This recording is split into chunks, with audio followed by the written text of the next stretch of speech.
मजबूरी का नाम महात्मा गांधी।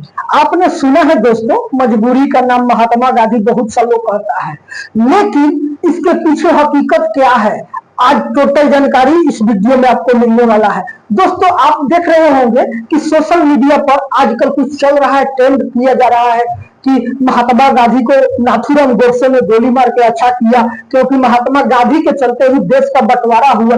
टोटल जानकारी आपके आंख से, टोटल पर्दा आपके आंखों के सामने से हम हटा देंगे ये वीडियो देखने के बाद। ये वीडियो बनाने का मुख्य मकसद यही था कि इतना बड़ा एक महात्मा को, एक संत कहिए या जो भी कहिए, एक इतने बड़े महापुरुष को जिनका सम्मान हर व्यक्ति के दिल में होना चाहिए, चाहे वो हिंदू हो या मुस्लिम हो। लेकिन आज हिंदू में ही कुछ लोग ऐसे हो गए हैं जो महात्मा गांधी का विरोध करते हैं। अरे भाई, जब आजाद देश नहीं था तो उस समय का कल्पना करके देखिए, आपका रूह कांप जाएगा। तो दोस्तों आजाद, सबसे पहले मैं आपको एक चीज बता देना चाहता हूं कि जो भारत और पाकिस्तान का जो पटिशन हुआ था ना, उसमें इनका थोड़ा भी हाथ नहीं था। इनका लाख तक महात्मा गांधी जी ने कोशिश यही की है कि किसी भी तरह से देश को बंटने नहीं दिया जाए। जवाहरलाल नेहरू जी भी यही कोशिश किए, सरदार वल्लभ भाई पटेल भी यही कोशिश किए कि किसी भी हाल में देश को बंटने नहीं दिया जाए। लेकिन मुस्लिम लीग के नेता जो थे जिन्ना, वो चाहते थे कि बट जाए। लेकिन वो कब चाहे, शुरू में थोड़ा सा मोहम्मद अली जिन्ना के बारे में जान लेते हैं। मोहम्मद अली जिन्ना जो थे ना, वो शुरू में उनका जो विचार था यही था कि हिंदू मुस्लिम सब लोग मिल के रहे और ये देश एक राष्ट्र रहे, मजबूत राष्ट्र रहे। लेकिन बाद में जब कुछ कट्टरपंथी लोग, जो इस्लामिक जो रथी था उसमें के कुछ कट्टरपंथी नेता लोग थे, उन लोग का कहना था कि एक साथ रहेंगे तो हम लोग सुख चैन से नहीं रहेंगे, हम लोग को अलग देश चाहिए, अलग मजहब चाहिए ही चाहिए। तो ऐसे करके जो मुस्लिम लीग के अध्यक्ष थे मोहम्मद अली जिन्ना, उनके ऊपर प्रेशर बनाते रहे। उसके बाद में इस प्रेशर से तंग आकर के मोहम्मद अली जिन्ना इस सब राजनीति के दुनिया छोड़ के विदेश भाग गए और विदेश में जाके रहने लगे। इसी बीच कई तरह का छिटपुट घटनाएं हुआ, बहुत सा लोग का आपस में। ही तो अंग्रेज तो चाहते थे कि किसी तरह से इस लोग को लड़ाया जाए, और हिंदू मुस्लिम जब एक रहेगा तो हम लोग को, इन लोग को दबा नहीं सकते हैं, इसीलिए दोनों को छीट दिया जाए। तो ये लोग बहुत किस्म का चाल चले अंग्रेज लोग। इसी बीच दोस्तों आप एक गाना सुने होंगे, सारे जहां से अच्छा हिंदोसिता हमारा, हम बुलबुले हैं इसकी है गुलदस्ता हमारा। तो दोस्तों ये गाना का लेखक जो है ना, वही असली विलन है। उसमें ही पाकिस्तान और हिंदुस्तान का जो बंटवारा हुआ उसमें मुख्य भूमिका उसी का है। कैसे है आपको बता देते हैं। उस आदमी का नाम था अल्लामा मोहम्मद इकबाल। अल्लामा मोहम्मद इकबाल वो शायर भी था, बैरिस्ट्री भी किया हुआ था, पढ़ा लिखा व्यक्ति था। उसके दादाजी एक कश्मीरी पंडित थे जो बाद में चल के मुस्लिम बन गए, और उन्हीं का ये पुत्र था जिसका नाम था अल्लामा इकबाल। अल्लामा इकबाल 1904 में, उसका बहुत बढ़िया दिल साफ था, तब उन्होंने गाना लिखा सारे जहां से अच्छा हिंदोसिता हमारा, और 1904 में लिखा और 1905 में ये गाना भारत के हर एक राष्ट्रीय स्कूल में, कॉलेज में, सब जगह इसको गाया गया। तो दोस्तों उस समय में उसका बाद में धीरे धीरे चलते चलते इस्लामिक कट्टरपंथियों का कुछ दबाव बढ़ा। उसका माइंड वॉश करने के बाद उसके जहन में भी जो हिंदुस्तान और पाकिस्तान का भूत सवार हो गया। और वो क्या करता है, जब 1937 में मोहम्मद अली जिन्ना को एक लेटर लिखता है, उस लेटर में टोटल इस्लामिक देश एक होने का उसने कहा है कि आप आइए और जो मुस्लिम लीग है इसका नेतृत्व कीजिए और आ करके। और अभी माहौल बढ़िया है क्योंकि कांग्रेस का बहुत सा नेता लोग आंदोलन में जेल जा चुके हैं। आप आकर के जो यहाँ का गवर्नर है माउंट बेटन, उसको आप सपोर्ट कीजिए और उसको बोलिए कि आप हमको अलग देश बनाइए, क्योंकि एक साथ हम लोग नहीं रह सकते हैं। तो दोस्तों ये टोटल प्लानिंग उसी का था। उसी के कहने पर मोहम्मद अली जिन्ना 1937 में आता है। आने के बाद में वो क्या करता है, वो जो जनरल थे माउंट बेटन थे, उनको बहुत मोटिवेशन करता है कि हमको अलग देश ही चाहिए। अंदर अंदर से तो अंग्रेज लोग खुश हो गए कि चलो बच जाएगा तो ये कमजोर हो जाएगा। लेकिन दोस्तों जो लोग रहते थे पाकिस्तान में हिंदू थे और जो हिंदुस्तान में मुस्लिम लोग रहते थे, इन लोगों के लिए बहुत बड़ा समस्या, मोटा मोटी 2 करोड़ लोग का जिंदगी तबाह हो गया। इसमें मोटा मोटी कई लाख लोग का जान चला गया। इधर से उधर जाने में इसमें कई तरह का जो इतिहास सुलझ गया, जो धार्मिक झमेला है वो सुलझ गया, कितने लोगों का जान चला गया दोस्तों। और ऐसे करके जब बंटवारा हुआ तो बंटवारा करने के लिए नक्शा पर एक लकीर खींचने के लिए किसको बुलाया गया? उसको बुलाया गया सिरिल रेडक्लिफ को। सिरिल रेडक्लिफ नाम का ऐसे आदमी को बुलाया गया कि जिसको भारत का कोई ज्योग्राफी नहीं पता था, उसको नक्शा पर खींचना था, उसको किधर मुसलमान का संख्या है, किधर हिंदू का जनसंख्या है, उसको कुछ भी उतना जानकारी नहीं था। उसको जैसे समझाया गया वो नक्शा पर ऐसे ही पंजाब और कश्मीर जम्मू को खींच करके उधर से काट दिया कि इधर ही पाकिस्तान का लाइन हो गया, इधर बंगाल से जो पूर्वी बंगाल है उसको काट करके इधर भी पाकिस्तान हो गया, इधर मुसलमान का जनसंख्या ज्यादा, ऐसे करके काट के उसने बना दिया, 3 भाग में बना दिया, बीच में भारत और उधर बंगाल, बांग्लादेश। बांग्लादेश तो बाद में बना, लेकिन बंगाल में से काट के पाकिस्तान बना दिया था और इधर पाकिस्तान बना दिया। ऐसे करके वो नक्शा खींच दिया। नक्शा खींचने के समय तक किसी को ये पता नहीं था कि कहाँ से पाकिस्तान पड़ेगा, कहाँ से हिंदुस्तान पड़ेगा।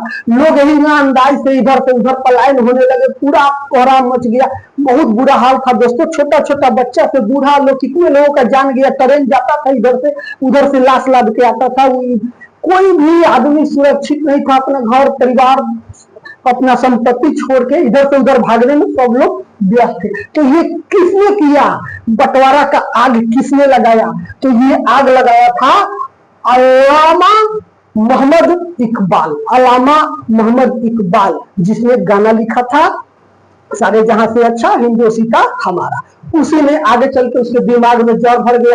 ये गाना का उल्टा भी उसने गाना लिख दिया जाकर के। तो दोस्तों ये इसने किया। उस समय में बापू जो थे, जब आजादी का समय आ गया था, उस समय में बापू मोहम्मद अली जिन्ना को यहाँ तक बोल दिए थे कि देश को मत बांटो, प्रधानमंत्री पद भी हम तुमको दे देंगे, जवाहरलाल को मना करके तुमको उनको जवाहरलाल नेहरू को गृह मंत्रालय दे देंगे, तुमको प्रधानमंत्री बना देंगे, लेकिन बांटने का। लेकिन जिन्ना के ऊपर इतना ना प्रेशर था मुस्लिम लीग का कि वो मजबूर हो गया था। और उसके दिल में भी थोड़ा सा चल रहा था कि मान लीजिए अलग देश हो जाएगा तो हम प्रधानमंत्री हो जाएंगे तो अपना हिसाब से चलाएंगे, और यहाँ भारत में रहेंगे तो इन लोग है सब सीनियर है, इन लोग का बात मानना पड़ेगा। तो ऐसे करके वो नहीं माना, और नहीं मानने के बाद में यही जो थे लास्ट वाइस चांसलर, जो वाइस राय थे, जिनको गवर्नर जनरल कहा जाता है, लॉर्ड माउंटबेटन, जो 11 फरवरी 1947 तक रहे। और जो उसके बाद में इनके बाद में हुई ना, राजगोपालाचारी जी इस पद को संभाले। कब तक के लिए संभाले? तब तक के लिए संभाले 1950 तक, जब तक हम लोग का संविधान लिखा नहीं जा रहा था, भारत गणतंत्र देश नहीं बन जा रहा था, तब तक रहे। गणतंत्र देश बनने के बाद ये जो पोस्ट है गवर्नर जनरल का, इसको खत्म कर दिया गया और राष्ट्रपति का पोस्ट बना दिया गया, उसी को राष्ट्रपति का पोस्ट बना दिया गया। तो ये सब हुआ, ये सब आपने देख लिया। 1947 में 14 अगस्त के रात में भारत और पाकिस्तान का जो आजाद हुआ, दोनों हुआ। पाकिस्तान का समय जो है भारत से आधा घंटा पहले चलता है, इसीलिए वो अपना जो जश्न मनाता है 14 अगस्त को मनाता है, हम लोग 15 अगस्त को मनाते हैं। तो ये आपने देखा कि किसने कांड किया और किसके सर पर मेढ़ा जा रहा है। तो ऐसे नहीं, महात्मा गांधी एक बहुत महान पुरुष थे, उनको हमेशा सम्मान के भाव रखिए दिल में। सोशल मीडिया पर अगर कोई डालता है उल्टा पुल्टा उनके बारे में, उस पर ध्यान मत दीजिए। इतिहास का किताब उलट के देख लीजिए कि कितने महान थे हमारे बापू। उनके बारे में थोड़ा सा और जानकारी बापू के बारे में ले लेते हैं। उनका जन्म 2 अक्टूबर 1869 को पोरबंदर गुजरात में हुआ था। उनका पिता का नाम करमचंद दास गांधी था, माता का नाम पुतलीबाई था।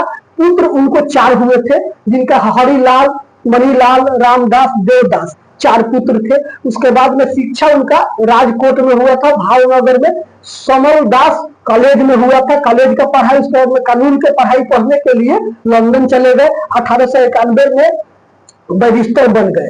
और बैरिस्टर बनने के बाद में फिर 1893 में दक्षिण अफ्रीका चले गए केस लड़ने के लिए, किसी एक व्यापारी का केस लड़ने के लिए वहां गए तो देखे कि बहुत भेदभाव हो रहा है, बापू के साथ बहुत अभद्र व्यवहार हुआ, उनको गाड़ी घोड़ा में भी चढ़ने नहीं दिया जाता था कि एक ऐसा काला आदमी है, गोरा काला का उस समय में बहुत साउथ अफ्रीका में टेंशन चल रहा था। वहां पर भी आंदोलन किए, टोटल 11 बार जेल गए, 11 बार में 6 बार साउथ अफ्रीका में जेल गए।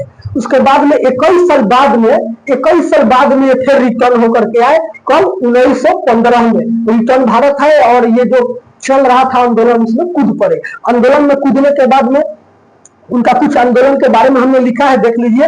चंपारण सत्याग्रह आंदोलन 1917 में हुआ, नील के खेती के विरोध में। ये नील के खेती के विरोध में क्यों हुआ कि अंग्रेज लोग अपना भारतीय किसानों के ऊपर में दबाव डालते थे कि आप लोग नील का खेती कीजिए, नील का खेती तुम्हें करना ही है, और गेहूं रहर जो मटर होता है इस सब का खेती नहीं करो। इसी के विरोध में बापू जो चंपारण सत्याग्रह आंदोलन 1917 में उन्होंने किया। उसके बाद में खेरा सत्याग्रह 1918 में गुजरात के खेरा जिले से शुरू हुआ, खेरा सत्याग्रह। इसमें सुखाड़ में जो किसानों का फसल खराब हो गया था, इसमें बापू आंदोलन किए कि भाई किसानों को मुआवजा मिलना चाहिए। उसके बाद में देखिए असहयोग आंदोलन 1920 से 1922 तक चला, ये ब्रिटिश सरकार के खिलाफ था। ये असहयोग आंदोलन का मतलब यह था कि जो ब्रिटिश का सरकार है उसको सपोर्ट नहीं करना है, उसके बनाए हुए किसी प्रोडक्ट को यूज नहीं करना है, अपना चरखा से धागा बनाइए, धागा से कपड़ा बनाइए और पहनिए, और अपना स्वदेशी चीज का उपयोग कीजिए।